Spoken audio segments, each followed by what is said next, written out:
श्री गणेशाय नमः।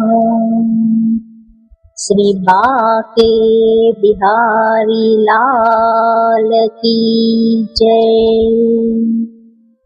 जय श्री कृष्ण। कानानी प्रिय गोपीओ, आप सौનું મારી ઓમ ડિવાઇન કથા યુટ્યુબ ચેનલ પર હાર્દિક સ્વાગત છે।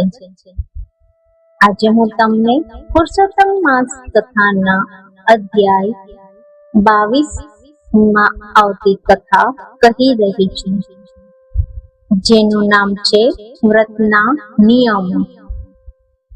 દ્રઢધન્વાએ પૂછ્યું, હે મહર્ષિ, આ માસમાં કેવા નિયમો અને આહાર વિહાર માટે વિધિ નિષેધ છે તે મને કહો।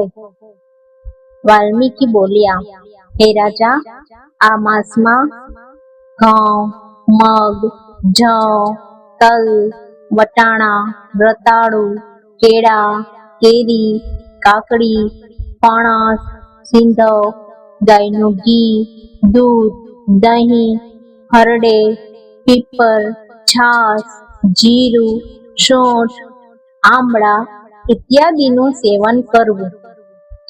મધ, અડદ, ચોખા, કાળી રાઈ, જાયફળ, મસૂર, વાસી ભોજન, ત્રાંબાના વાસણમાં રાંધેલું દૂધ અને ચામડાની મશકમાં ભરેલું પાણી એ સર્વનો નિષેધ કહ્યો છે, માટે એમનો ઉપયોગ કરવો નહીં।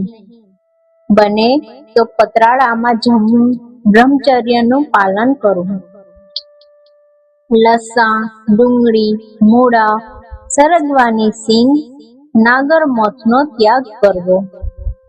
સવારે વહેલા ઉઠી ભગવાન શ્રી કૃષ્ણનું ધ્યાન ધરવું। નકરોડા ઉપવાસ કે એકટાણું કરવું।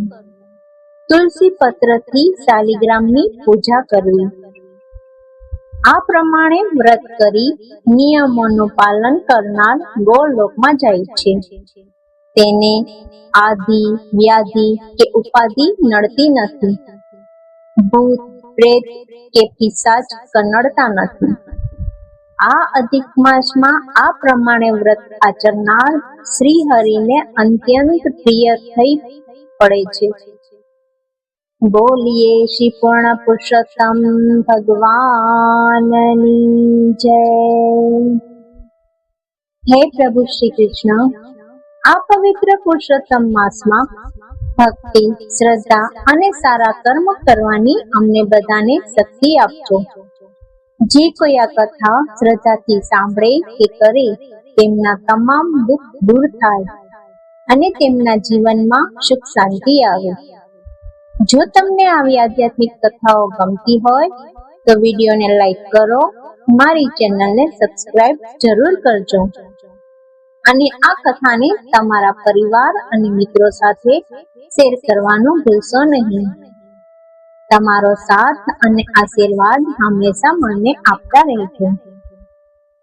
ફરી મળીએ એક નવી ભક્તિપૂર્ણ કથા સાથે। જય શ્રી કૃષ્ણ। રાધે રાધે।